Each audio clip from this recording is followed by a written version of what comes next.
yung inyong pananalita at pagpapahayag ay nakatungtong sa dalawang bagay, historical at konstitusyonal na mga batayan na naganap sa ating lipunan. Ganon po ba ang intent ninyo at ganon din po ba ang pagkakuha ng pagkakarinig namin sa inyo doon sa Tagum City sa isang public rally na ito? Congressman Alvarez. Tama yun ka, Eric. No? Kasi ako, ayaw ko yung yung mag-spouse tayo ng violence. Iwasan natin dapat yun. Kaya kung merong mga pamamaraan na hindi na kailangan mag-away, magkasakitan pa, doon natin dalhin yung usapan. Okay. Nakikita mo sa nakaupo na Pangulo ngayon, hindi ka na naniniwala sa kanya. Di po ba? So, bakit po yon, Speaker? Umpisa pa lang talaga hindi ako naniniwala. Kaya nga hindi kami sumuporta sa kanya noong nakaraang eleksyon. Ano yung mga reasons kung bakit nakita mo na yung nakaupo na presidente ngayon is unfit to lead us?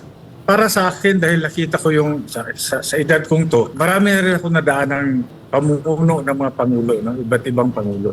Maraming administrasyon na ako nakita. Ngunit, ngayon ko palang nakita, yung isang administrasyon na parang hindi alam kung saan tayo pupunta, yung foreign policy, hindi ko maintindihan. Hindi ko ito, aywan ko, baka kayo naintindihan nyo. Hindi ko kasi maintindihan. Bakit? Gusto nating magpakamatay sa isang teritoryo na nasa ilalim ng tubig. Yes, correct. Tingnan mo, ang laki ng Pilipinas, Luzon, Visayas, Mindanao. Malinaw na lupa, malinaw na teritoryo.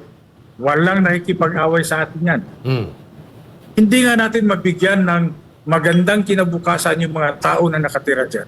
Tama. Hindi natin mapakain ng maayos yung mga taong nakatira dyan sa lupa. Ngayon, nag-ambisyon pa tayo ng nasa ilalim ng dagat?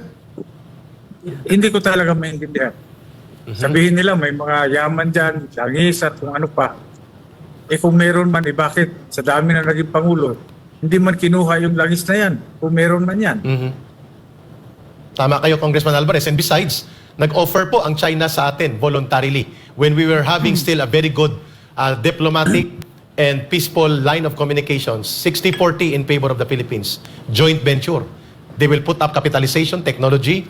We will just jointly explore itong resources dyan and reserves, including possible oil isotopes, di ba pa? Nakita ko lahat ng mga nakaraang administrasyon ay ayaw sa korupsyon. Ayaw. Yes. Kahit konting korupsyon, ayaw nila. Of course, may mga ibang nakaraan na talagang kilala na kung ano paano niya pinatakbo yung bansa. Pero ngayon ko lang nasaksihan na ang korupsyon mas mabigat.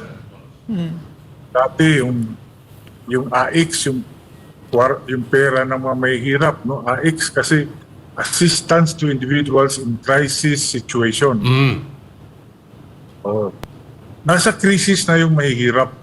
Yes. Kaya yung gobyerno binibigyan ng subsidy, tulong yung mga taong naghihirap. Wala pa akong nakitang administrasyon kahit noon na yung pera na yan na para sa may hirap ay ninanakaw. Walang ganun. Pero ngayon, itong sinasabi ko, hindi ito hearsay kasi nangyari sa amin sa Davao del Norte. Yung administrasyon, through Martin Romualdez, yung pera, budget ng AX, idinadaan sa mga lideres dito sa probinsya kung saan yun yung utak ng AX scam.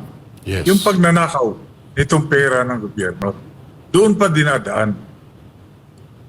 Ibig sabihin, talagang may basbas. May basbas yung pagnanakaw ng pera ng mga mahihirap. Talagang hindi ko magustuhan dahil nung una, kala ko AX lang yung nanakawin. Yes. Now it turned out, pati yung upuan ng aming gobernador, ninakaw na rin. Yun. Yes. Tama. Yes. So, kung hindi ako magsasalita doon sa hinaing namin dito, sinong gagawa nun? Hindi naman pwede na nag-ipon-ipon yung mga tao dyan, ang dami. Tapos walang magsasalita. Yes. Doon, walang mag-voice out doon sa kanilang mga hinahin. Hindi naman pwede magtinginan lang tayo doon. Mhm. Kaya ako, naglakas na loob na i-voice out kung ano yung nasa damdamin nila.